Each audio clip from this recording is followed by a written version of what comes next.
ranging in weight from 20 to 35 tons. Light mechs play a vital role in battlefield operations. Used primarily as scouts, target spotters, and for flanking maneuvers, they see a lot of use, zooming across the terrain to complete secondary mission objectives and tangle with light vehicles and infantry. Perhaps the first light battle mech might have been the Commando, which began its production run in 2463. Built for the Lyran Commonwealth Armed Forces, it was the first battle mech designed specifically for the purpose of reconnaissance. While light mechs aren't the most well-armed or heavily armored, they play a vital role in a well-balanced unit, allowing a commander to get mechs in the field quickly to obtain information and come back around in a heartbeat to support larger mechs to harass larger targets. Most are well-armed enough to handle softer targets solo. Some of the more famous and well-used light mechs include the Locust and the Kit Fox. One of each is fielded by the Fox Patrol, and the Wolfhound, which had seen many years of loyal service amongst the Kellhounds.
In the far future, where wars are fought with the might of battle mechs, Without Question tells the tale of Kanji Chistu as he struggles to keep Clan Jade Falcon alive in the occupation zone his predecessor abandoned in her failed bid to conquer Terra. Though it's a sequel to Brian Young's award-winning novel A Question of Survival, Without Question serves as a perfect on-ramp for anyone interested in jumping into the Ill Clan era and the current BattleTech timeline. The new Khan of Clan Jade Falcon has to fight for the very soul of his clan and their stronghold of Sudaden as Clan Hell's horses invade and they experience attacks from within and without. With shocking twists and turns, the latest installment of the BattleTech mythos will have you hanging on by the edge of your seat.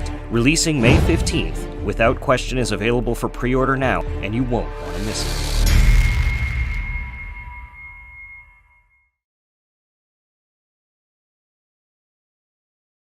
Newsday. It's me, Rem. I'm here with Talon Coleman. Hi, Talon. Hello, I'm glad to be back online after, I think, Adepticon finally. So always good to talk with everybody and see people again. Well, virtually see, I guess, in this instance. Yeah, totally. Well, I'm excited to chat with you today. We're going to talk about merch, the online store. We're going to talk about what you do and things coming. So lots of cool stuff to talk about. And a couple of exciting announcements today. As always, I got most of them about an hour ago. So I'm going to pull up my my little script to myself here. So first things first is a Mercenaries shipping update. There will be a backer update coming today with more state tax things that have been researched and adjusted. So stay tuned for that. We have been getting messages for the people that are looking for help. They have high shipping and want some help subsidizing that. So we've been doing that for people. So that's been really great and rewarding and awesome conversations happening in messages. You can do that too. You email us through the Kickstarter messaging program.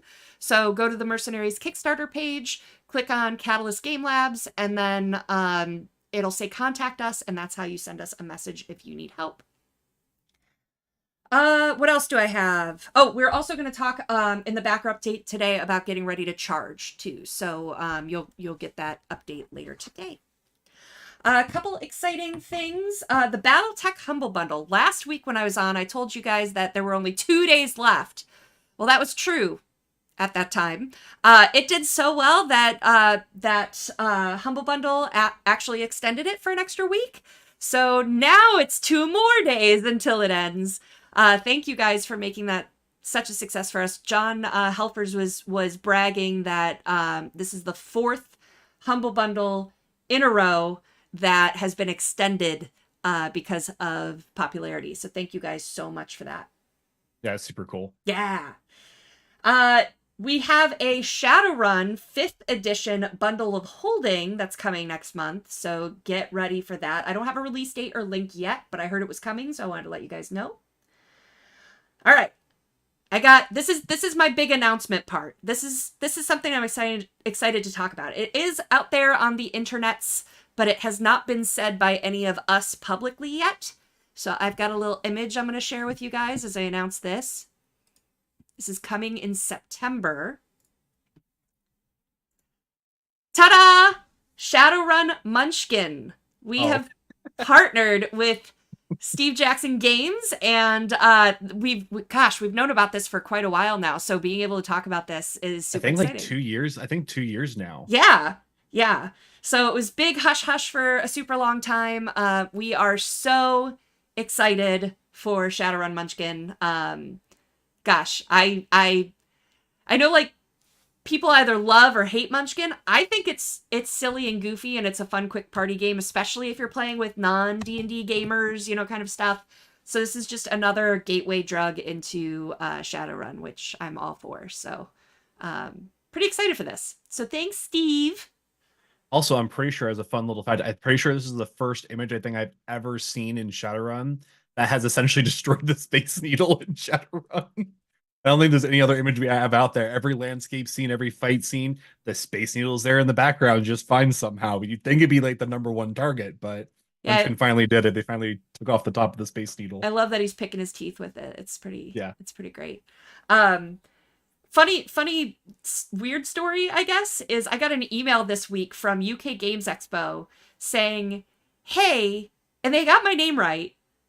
And they're like, hey, Rem, can you please schedule Steve to come to this event? He said he's free in the afternoons. And it was for Steve Jackson. And I was like, I don't work with or for Steve Jackson. I don't know how you got my email, but I wish I could help you. I could say yes, but he's not going to be there. So yes, CatalystGameLabs.com, SteveJacksonGames.com. Really close. It's only a couple letters off. I just work for everyone. I'm taking over the world here. All right, let's see. What else do I have on my list? So next week is ChupacabraCon in Austin, Texas. I'm super excited. I will be there, and Russell Zimmerman will be there, and Phil Lee will be there.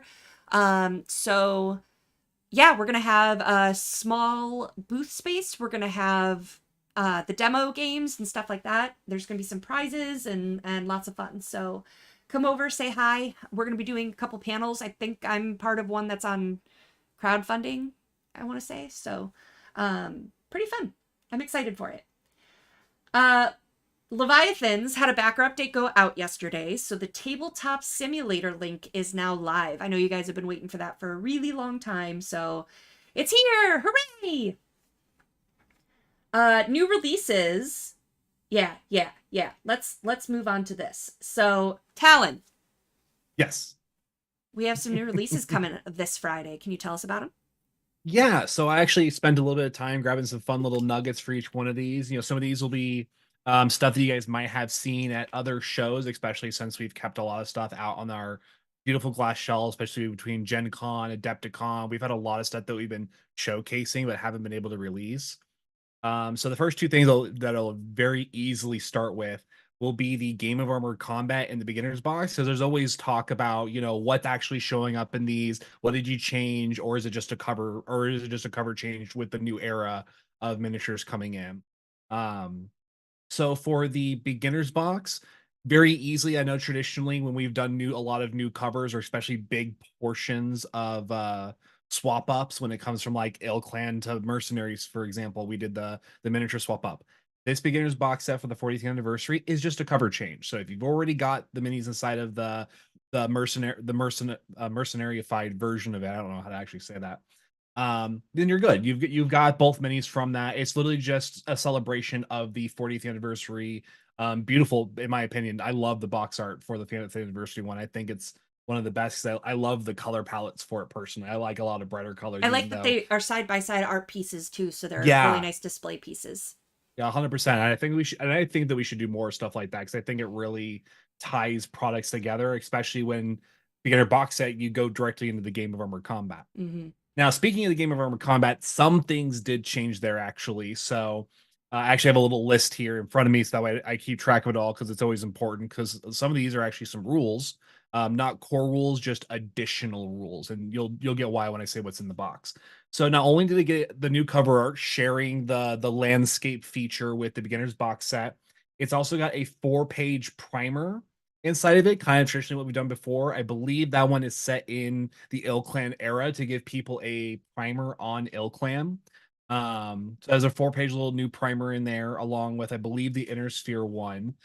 We also have a new page rule set specifically for Ilclan. Well, why would there be a 1-page rule set about Ilclan?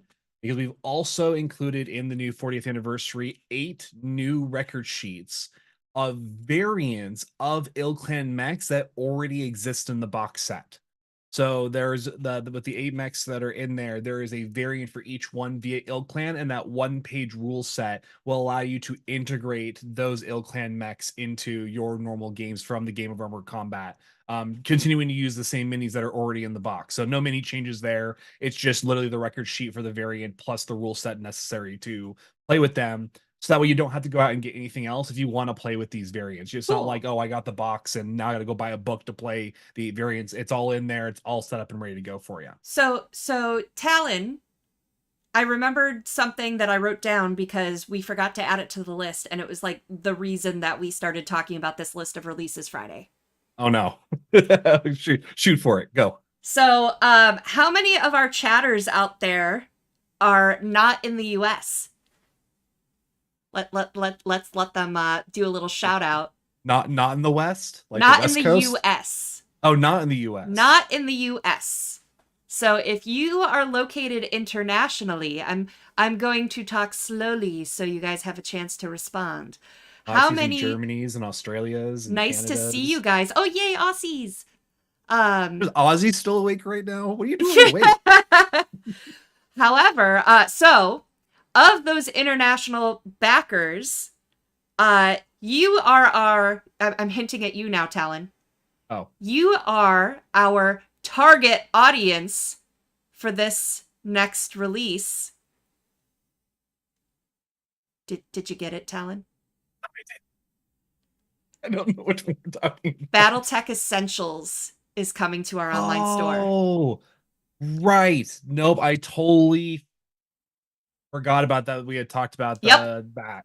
Essentials is going to be my posted. My brain was thinking Target. I'm just like, it can't be Target. Get it? I did the thing. I know. I totally missed it. Flew right over my head and everything. So we are working on getting that into distribution as well, so that you can get that from your local distributors. But in the meantime, it is going up this Friday on our online store. So yes, yay! Woo! I'm super excited. I liked the BattleTech Essentials. I thought it brought a new way to engage new players into the game. So yeah, for sure. And I'm got very excited about the new minis, the 2 new minis for a beginner box set. So exciting stuff.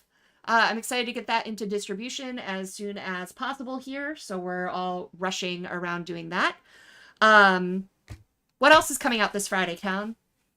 So the other 2 things that I think they were coming out this Friday. I don't remember the specific date, if there was a date for this Friday for these 2 or not, so correct me if I'm wrong. But we have the Star League Force Pack and the... I had to actually go and correct myself for this one because even I had this one wrong. It's the Urban Mech Salvage Box, both which I have some information on to share today. And I say that I almost got this wrong because unlike our traditional salvage boxes that many of you I'm sure recognize as the tiny little box that like you crack it open for $7 and there's a really awesome mini inside of it randomized.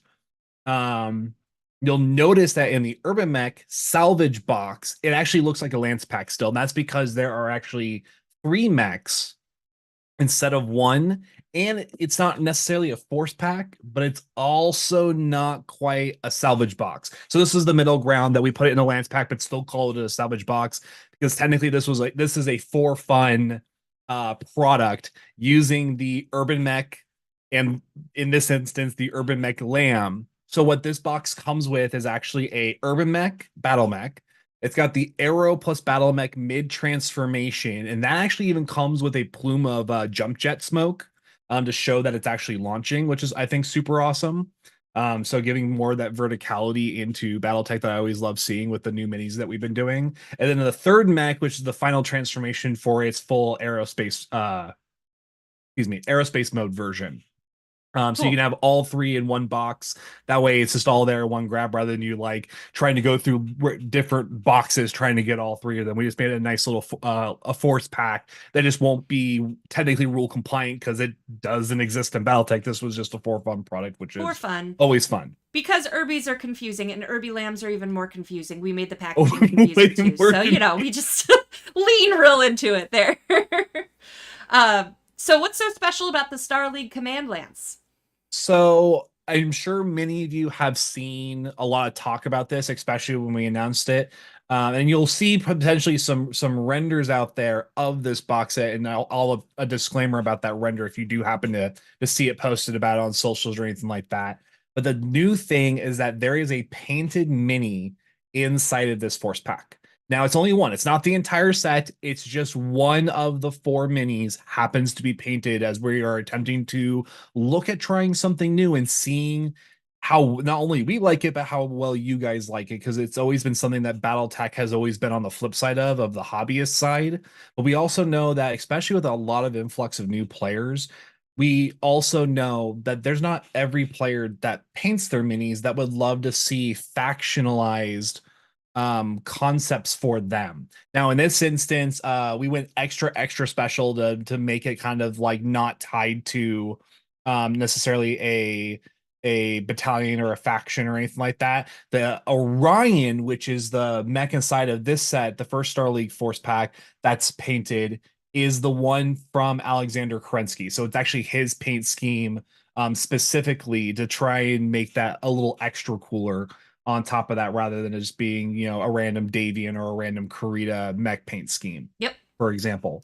They look really nice. I got to see them at Gamma.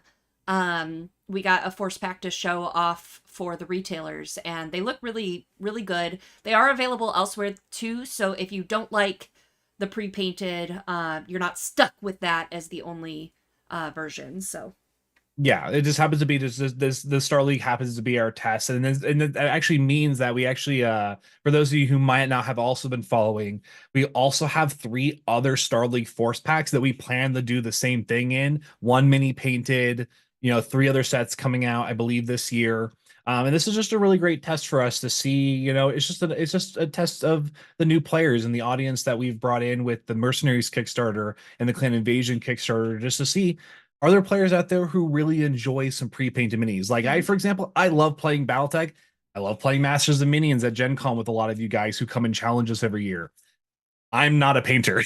I have 0 painting experience, but I love seeing when the not the demo team, Camo Specs team does our painted minis. I have every single one of them on my shelf, still painted to this day.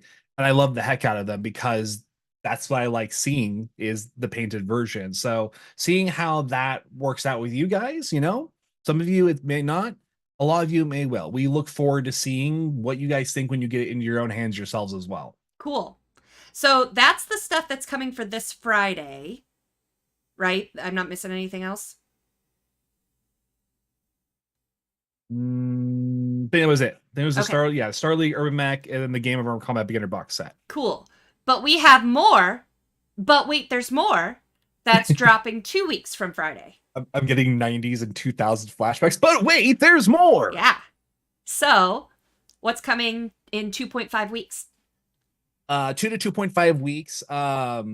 We also have, oh, you know what we did forget about for announcing for this Friday as well, just because we were supposed to talk about it as well, because it is already out technically. It is. I know what you're talking about. That's why I didn't say it. Oh, gotcha. Since it's already out. But you can, mention it. So just for those of you who might not know, the Mad Dog premium miniature has come out. It's got the same kind of stuff that we've been doing it before with the alternative arms and alternative legs. No, they are not reversed this time, so they are on the correct arm socket. So that just actually came out here about a week ago. For those of you who are interested in some of our lighter mech variants, because we've been kind of I saw actually we were doing a video recently of light mechs in general. Mm-hmm. So for those of you who might like some of the old classic stuff, pick up a Mad Dog and enjoy it. And we'll also be because we talked about the premiums. Now I'll go ahead forward to 2.5 weeks. Yes, fast forward. Weeks. It's the future now. It's the future now. So we actually have several more premium miniatures already set up. The next 5 in line. I should have actually gone and looked up what the freaking things were, but I believe the next one is the for release, I believe, is the Battle Master. Could be wrong about that, but I'm pretty sure it's the Battle Master after this one.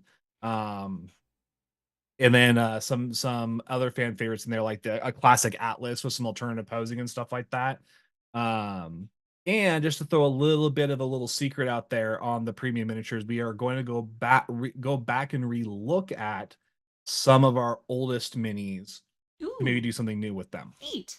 Not gonna say what just yet, because we're still working out some very minor details, but a lot, the Mad Cat, the I think maybe the Black Knight and something. I love how you're like, I'm not gonna say which ones, and then you proceed to say which ones. I'm not gonna say what we're doing with them. I don't have a problem with saying which ones they are. I mean, there's some of the older ones that you guys really loved that sold out really, really quickly. And premiums, we haven't really been reprinting since we upped the orders, so that way we weren't limiting people anymore. So we look forward to see when we have a chance to talk about and show images of what we're doing at those, what you guys might think. So just a little teaser drop on that. Cool. Other things outside of premiums that we're getting in the next 2 weeks is we got new mugs in.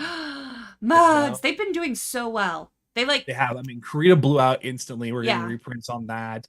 Davian and I think Merrick both are in either near or, last I checked, have now also finally sold out as well. So as a fun little, for those who love, their coffees, their teas, their, I don't know, some people I guess sometimes make soup in these things. I don't know why, but you can put them in a microwave technically. So but they've done really, really well, and I have the whole collection of them because I really enjoy them for drinking my tea. So, for coffee drinkers or tea drinkers, these things are awesome. Mm-hmm. And I love the fact that they just are uniquely different. Years ago, we used to do the shot glasses and kind of the beers, the beer mugs and steins that were just laser etched. And while I still love those to this day, for what they were doing, I love the ceramic, someone actually made this from the pottery and up and then glazed it themselves and everything. And I find that just so much cooler. Forgive me because I am very sleep deprived today. So you may have already said it, but did you say which ones are coming in? I hadn't yet. Okay, all of this was foreplay. Got it. Okay. Yes, it was. So the 3 new mugs that we have coming out, for our BattleTech and Shadowrun fans out there, we have the 40th anniversary mug coming out. We have the 35th anniversary for Shadowrun coming out, the 40th for BattleTech, for those of you not keeping track of the numbers. And then for BattleTech again, because I know BattleTech has a lot of reprints coming in as well. The new one for BattleTech in this upcoming week or two will be a Star League mug. So for my Star League fans out there, you will have a mug representing your faction out there pretty shortly here. Awesome. As soon as it comes in and we can put it out on the Webstore. Cool beans. Wow. All right. So that's all the stuff that's planned, right? Was there anything else? Not off the top of my head, no. Yeah, as more comes in over the next week or so to PSI as well, we'll see what else we can we can finagle in there, but we're just waiting on things to arrive and get. Yeah, there might be a chance that we'll toss out a new or toss out another premium in there, but it all depends on just, again, like you said, what it shows up. Right. Okay. Cool beans. So Talon, other than those new releases, what do you do for Catalyst? So I do, just like, I'm sure that everyone says this, but we all wear a lot of hats in Catalyst. We all say this because we all are wearing just multiple hats and doing just a lot of different things in different variations, because we are just a smaller company that we utilize multiple positions. Now, what do I do a majority of my time? Actually, a lot of the things that we talked about, for those of you who were super excited at I think halfway through last year at Gen Con, you saw that we got hats, which was a big asking for you guys from a long time of, when are we going to get BattleTech hats? That's me. I do a lot of merchandise that is not something that we do down the traditional paths, right? Because we've always had merchandise, dice and and like I mentioned before, the laser engraved cups from years ago, the t-shirts and other stuff like that. What I came in after, I moved actually from advertising, which you took over, Ram, which has been amazing, because I didn't have the full stuff for that, or the tools for that. I was just there filling in the position, because that's what I tend to do. I go in and fill positions that are not filled because someone just has to keep doing them. Currently, that latest iteration is merchandising. So about 80% of the new stuff that you guys see for merchandise usually passes through my hands or was set out to be created by me. So all the new hats, all the reprints of a lot of the t-shirts from Mercenaries and from Ill Clan and our Inner Sphere shirts, almost all that passes through my hands now to get not only that stuff on a schedule, but also doing the stuff that we haven't been able to do because no one has been in this position, which is taking a look at the inventory and quantity and realizing, oh man, we're really shorting our shirts, because you guys are always saying, oh my gosh, my size is already sold out. Yep. I've been taking that date. I'm the person who now takes that data and goes, oh my gosh, we blew out, just this last couple of weeks at Adepticon, I blew out of all of my 2X shirts and up. What does that tell me? Tells me I need to be doubling down on those sizes, because it means that there's definitely just not enough out there for the community online. And so I manage a lot of that stuff now, along with having a small discretionary budget to think on and create new funky things that I potentially think players might enjoy. Whether they'll show up at trade shows or just online on the web store, who knows? But that's how the hats came about. I finally decided and said, hey, hats are going to get done come hell or high water. And that's why we have hats now. And in fact, I actually have more hats being done. So for those of you who will be like, when are the next set of 10? I'm not going to say what those 10 are. I'm going to keep those a secret until we announce them. But 10 more hats are being looked at right now. Awesome. So for those of you who've been hat collectors. So I know we talked, it's been a while. We talked over the last year a couple of times about international distribution. And yes. I guess I forgot to mention about the website too. But yeah, I also do all the website stuff. Yeah, so let's talk about those things. So yep. How is international distribution and getting this kind of warehousing solution going abroad? So to turn this not into a short or long story, let's call it a medium story to give some contextual information, right? You've got 10 to 15 minutes left before we go to questions. So. Oh boy. So it shouldn't be that long. But for those of you who've been following along, especially when you've asked me these questions, and a lot of it has just been, there is a plan, we're working on it. Here's really what has come down to, especially in the last couple of months, in terms of what has really stopped the international plan from moving forward. And it's a two-pronged thing, and the first one has to be solved before realistically the second one even matters. So I forgot to mention that not only do I do a lot of the merchandise that is kind of tied to the website, I also work on a lot of the back end for you guys on the website stuff.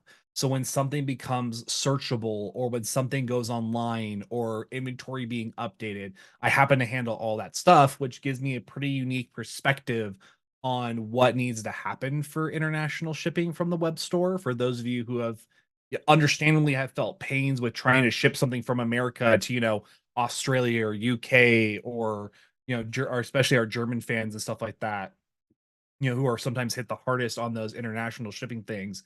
But here's the problem. Obviously, the problem for that is everything ships from America. So the obvious step one was to find warehousers willing to work with Catalyst Game Labs to produce a space for us to, instead of shipping all product to America, we have ways to actually take apart shipments and ship them to different hubs across the world, whether that's in UK, Europe, Australia, Canada, etc., to start lowering that down. That's big step number one. The problem was that isn't necessarily hard to do, but having the website actually tie into those inventory systems quickly grew to be a problem. I learned over the course of working with Shopify very closely in finding and discovering these problems that originally our website wasn't necessarily handled in the back end of the coding to really report going to other warehouses and stuff like that. And in fact, during the lieu of this of looking at that, we actually found out that Shopify even updated their backend. Not only does that make it easier, but now we're not compliant with technically them anymore. Where I'm now in the middle of the process of designing a new website that will make us compliant with Shopify again. Cool. Now, why is that a big deal? Well, in the reality of things, it's not, but just in BattleTech and Shadowrun alone, there's 700 SKUs for each of them. That's 1,400 SKUs alone. And I know you guys, just as well as I have probably been feeling the pains of trying to search up your favorite item when attempting to go and shop on the online store. So that's been one of my biggest focuses with the website redesign. But on the back end, what it allows me to do is actually have true ways of interconnecting multi-warehouse functionality that will then, when we do have those warehouses contracted and signed for, will allow me to start then implementing plans of shipping 1, 2, 3,000 units of product to not just the American warehouse. I'll be sending 1,000 copies to Australia, 1,000 copies to a UK one, 1,000 copies to whatever handles the Brexit side / Asian countries. Another 1,000 goes to Canada. Does that mean that we have to print more? Yes, it does. But I personally think that it's worth it to make sure that you guys get better shipping. And that's kind of the medium gist of it. I don't think anyone argues with that. Like, I know we don't want it to be what it is. No one wants it to be more expensive shipping. That's for sure for international stuff. But that's really has been the big problem, is that our current web store is just not compliant with the technology necessary to make that actually happen. And so finding somebody who we think that can actually do a website redesign in a way that we want to move forward with just took an excessive amount of time. And now that we have those people, they're actually doing a really amazing audit and graphical layout for me right now that is near approval stages. And it's just about, swapping the little things of like, oh yeah, this can't say, Jumanji. Why? Because we don't own Jumanji. It's obviously a placeholder word. We can't use it. It's the little things now and getting the features that they need to show me still. I'm most excited for, they're supposed to be showing me a piece of technology that we're going to be implementing that will make searching easier. Cool. And actually look at, I click on BattleTech and it starts actually only bringing you up BattleTech stuff. Yeah, I know. I've been on there before and just try to get like images or something like that, or a description, and I'll look up box set, and like the box sets don't show up. Like, don't show up. Thanks. Yep, and that's all because we're currently using a third-party application that currently runs the current store that did its job, but once we started putting pressure on it, actually just basically crumbled and broke under the pressure. I feel like you say that did its job. It's like that employee that is going to be there until they retire because they've been there forever, but like they do their job, but do they? Well, for those of you who might actually know, Shopify obviously uses things called themes, and different themes come with different things. 5 years ago, the theme that we used didn't come with a search feature. That's dumb. Yep, so we had to implement it via a third-party application, which is why we're at where we're at today, because it didn't. Those cogs did not go together. It's like a cog with only 5 teeth, but like 6 missing ones in between each one, so it kind of skips every once in a while. But the new Shopify 2.0 compliancy that we're moving up to will just actually have native search functionality along with an actual filtering system. Cool. Imagine being able to like find your favorite author by just clicking to like 2 or 3 buttons that leads you to like Jason Smetzer or that's way too 21st century for me. I know it's way too 21st century thing. How dare we filter by author name? I feel like our website is in 2050s Shadowrun that was written, where like now like the technology we actually have today is better than the technology that was written for 2050. Oh, yeah, for the 20. yes, I 100% feel that. So that's what the steps are for getting the international stuff done. Cool. It's getting the website compliant on the front end and back end that then allows me to start signing the official contracts with the warehouses. And that's just one pathway, because we were talking also, I've mentioned on here before, like applying for VAT and everything else that that we have to do to qualify to go. Yeah, and that's not even on me. I don't handle the VAT or anything like that. Yeah. So it's being worked on. It's a lot of moving parts, and we'll get there. But yeah, thanks for that update. Well, Talon, I think you want to move to questions, or anything else you want to cover before I jump over to questions? I think that kind of mostly, because the only other thing that I'm kind of working on other than that would be wholesaler stuff for people who are store owners who are interested in wholesale, which that's right. Is not. That's right. The direct to retail program.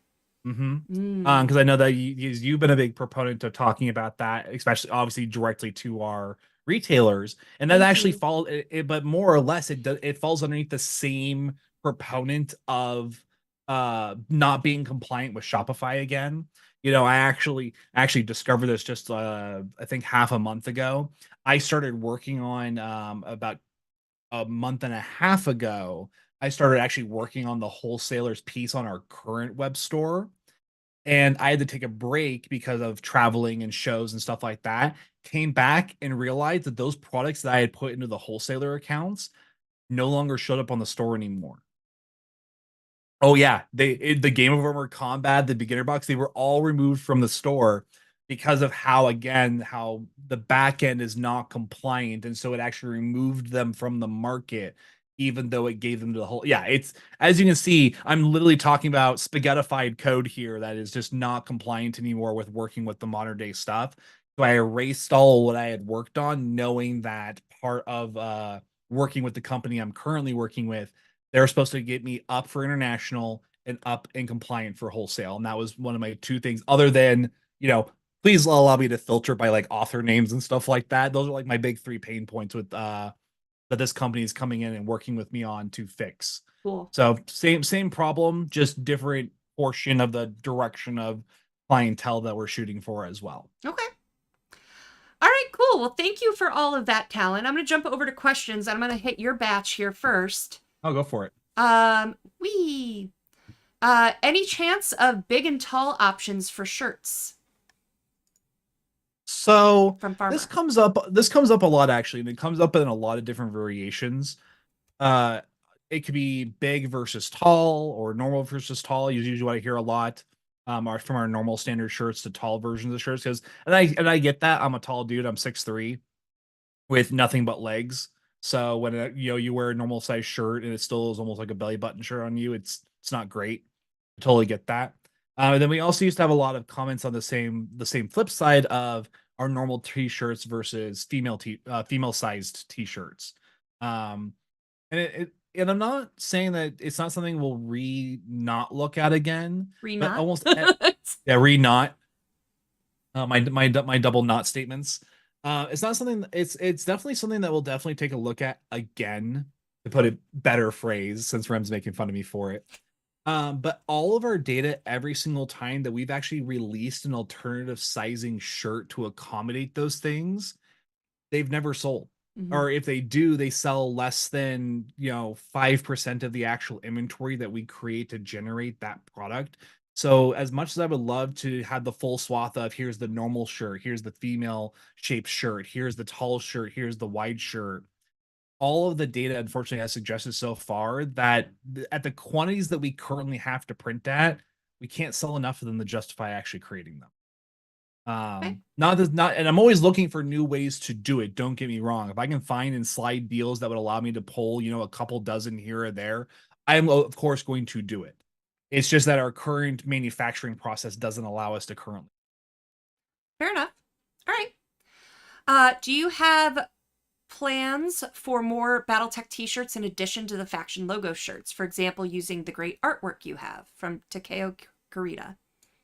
So yes, obviously it's very it's an obvious answer. Obviously the logos for people wanting to showcase their support for their favorite factions was obviously always the easy answer for so many different shirts. And of course, we have another 10 to 15 mercenary shirts that are in the approval stage process before printing to get out on the online web store for you guys.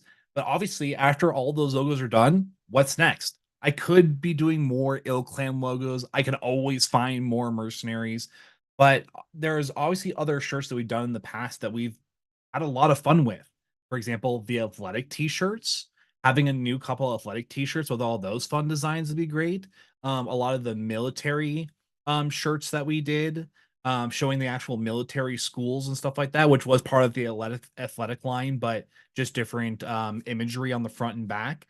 For those of you who have been around a long while, I miss the Red Duke Marauder shirt. That was the the sublimated dye one that made it look like the image was actually built into all of the threads going across.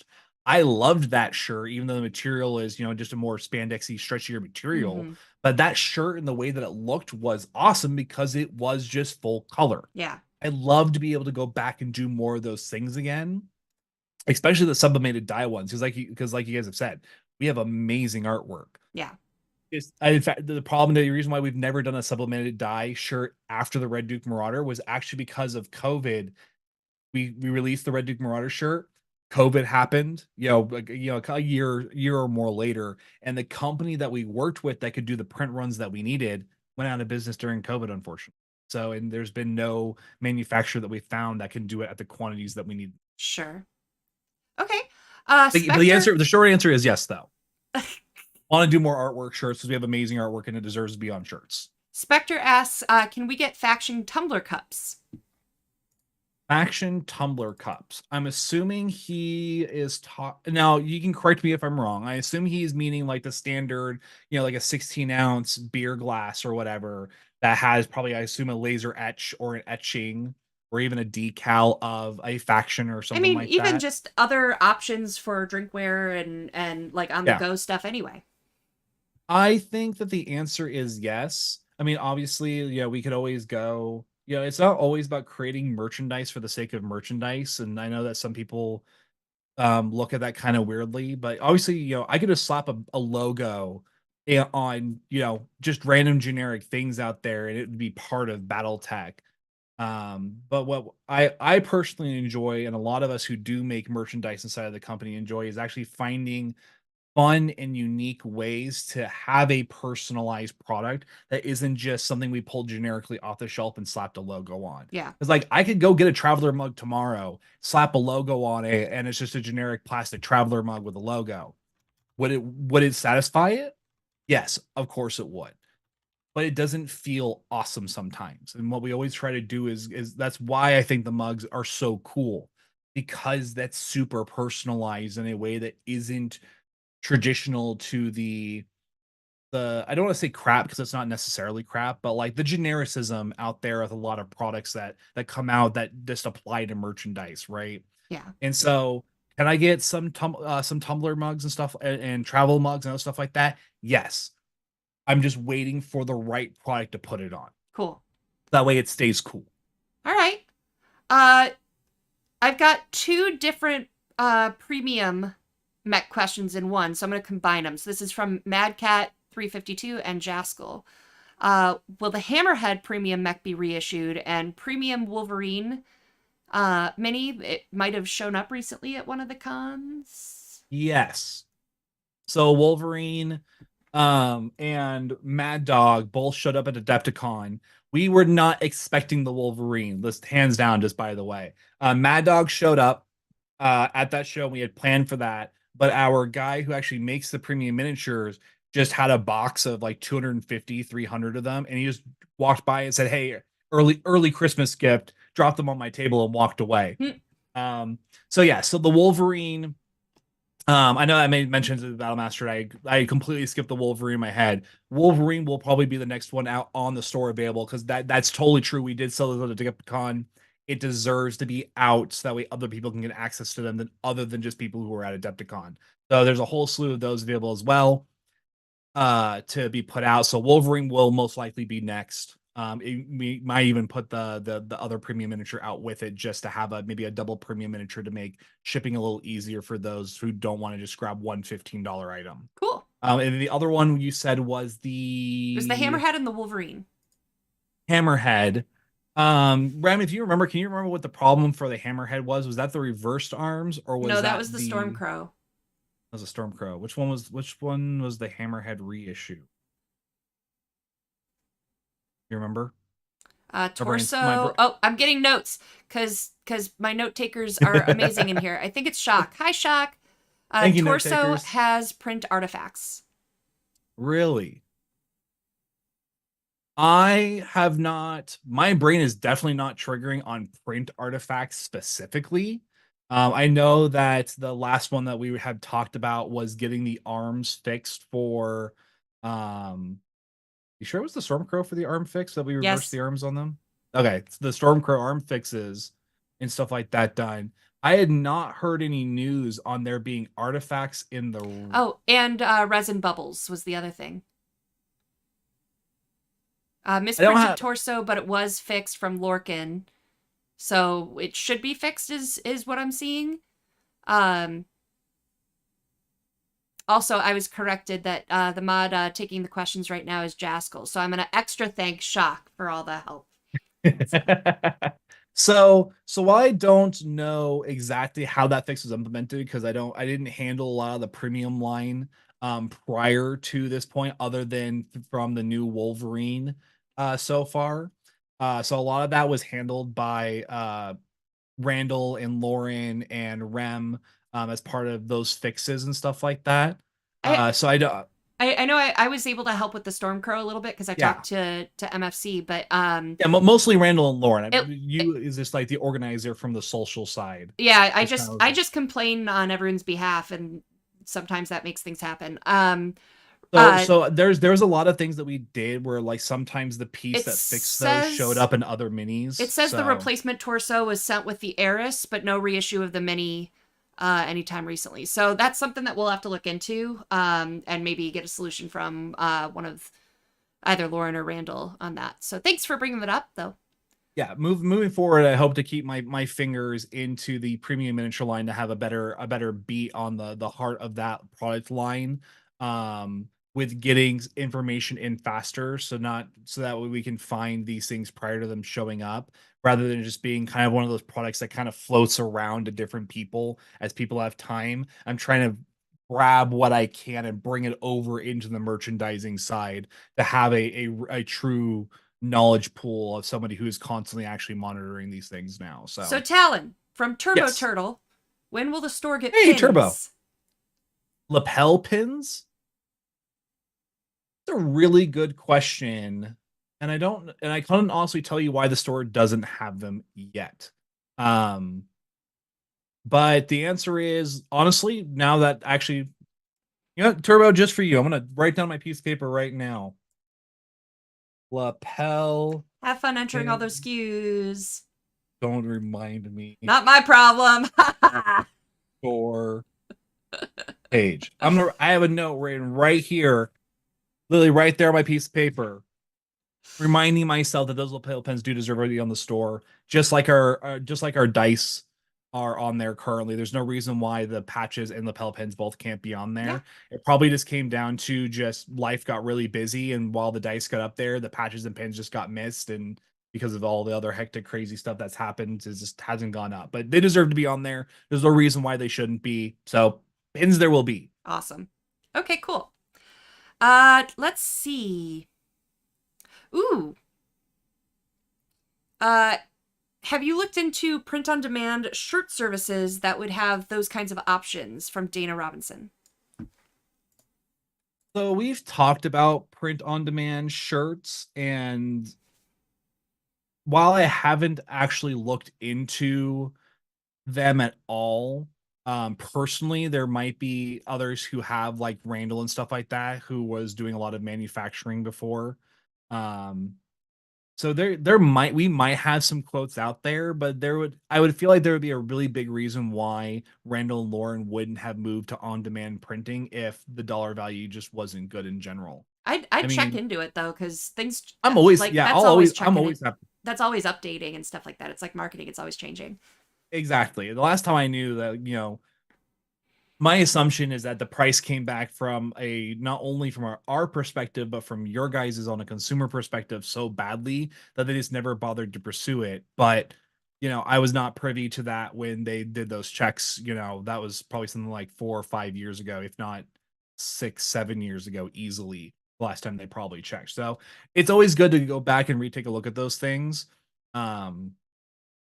It's just that gets harder on the licensing as well. Sure. Because our licensing doesn't always let us do stuff like that. But I'm happy to recheck again because you maybe find a better price. We never know.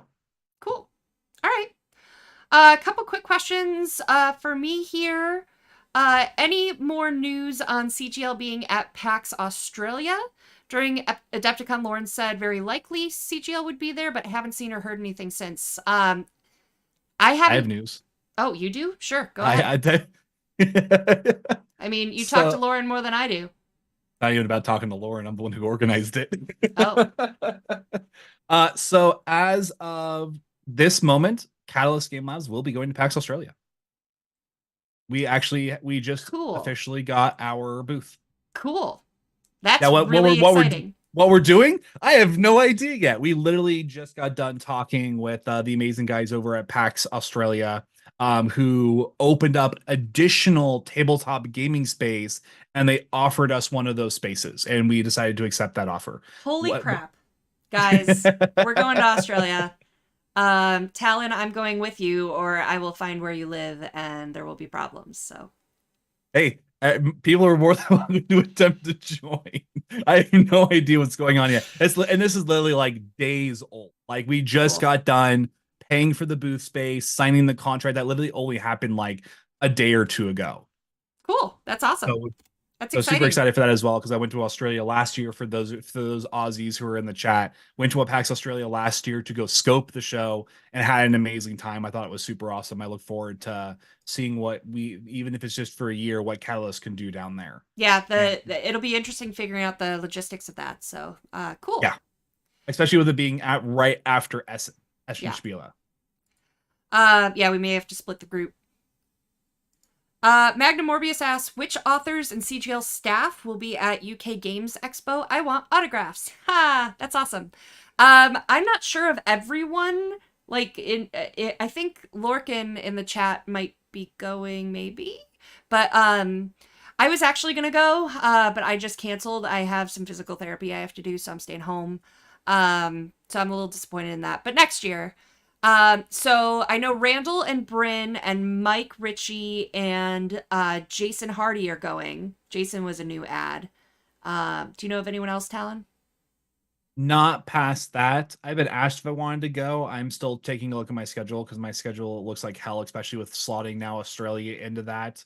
And then there are some talks about some crazy people want to slot Essen Spiele and Australia together, so yeah, I might have to save a lot of my energy and effort for those two shows rather than the UK. So I'm still kind of debating on that. But other than that, I think that is everybody from our side. Cool. I don't think there was anyone else after that. Yeah, and I know we're still doing the Asmodee Retailer Day right before it, and the Asmodee Nordics in Copenhagen too. So cool, awesome. Let's see. Lorcan asked, will the newer releases be available at UK Games Expo? Especially the Urban and Lunar Battle Mat.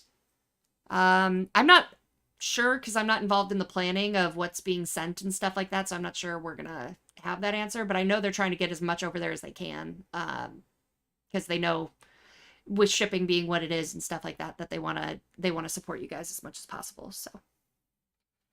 Let's see. Shadowrun question. Jason Mallory. All this talk about BattleTech mugs. Any chance for Shadowrun corporate mugs for the wage slave on the go? We do have a few, or we did. I don't know if they're out of stock. We do. No, we still have some of those in stock. I don't think any of the Shadowruns have hit out of stock as of yet. I haven't checked today's inventory. But there are Shadowrun, some corporate. There's the Dock Wagon. There is Seder Krupp. There was As Technology, and I think every single one of them actually even came with a not just the logo, but they also come with like a fun little saying or something like that that actually is in line with their corporate policies. So Yeah. which were some of them are really funny. Yeah. So I can't they remember do what exist. they are, even though they're in my cupboard right now. But I know, right? Cool. Lorcan says, let's see. Oh, this is about the Mercenaries shipping. Let's say I, quote, accidentally paid shipping already. If there's a correction downward after this, will this be refundable easy? Yes, we're able to push a button and issue refunds, so that's not a problem.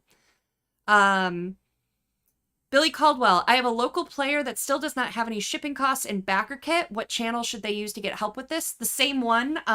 Go to the Kickstarter page and then click on Catalyst Game Labs up at the top of the project, and then say contact us, and you can send us a message that way. We have found a couple of weird ones where they should have been uploaded, and we're getting the tweaks fixed on that. But there are also a second wave. Anyone that entered their address after December are on wave 2. So we get the first file submitted, then submit the second file, and they will get us the shipping upload from there. So have them reach out.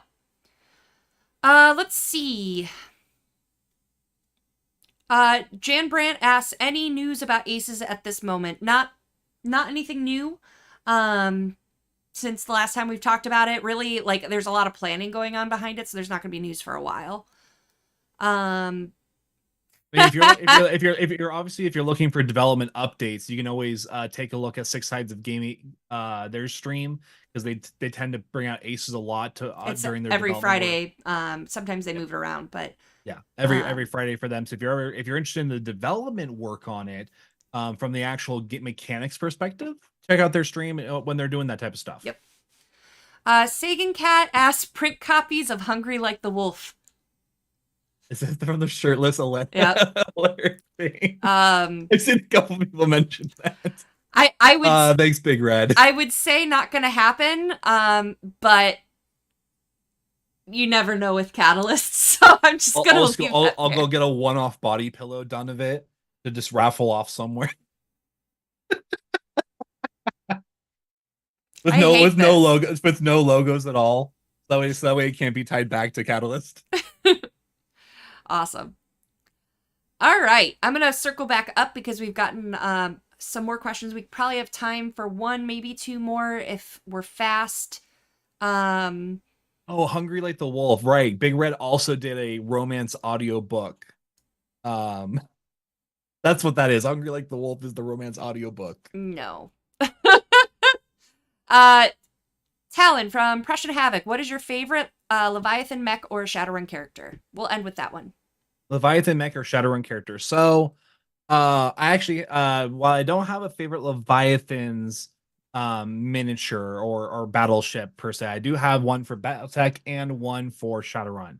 Now, start with Shadowrun first. Shadowrun, hands down, I have loved the Decker arc, the Rigger. I almost called them Decker. Rigger archetype for decades. I love their character play style and the mentality that goes into basically what it means to incorporate automation into your character's gameplay style.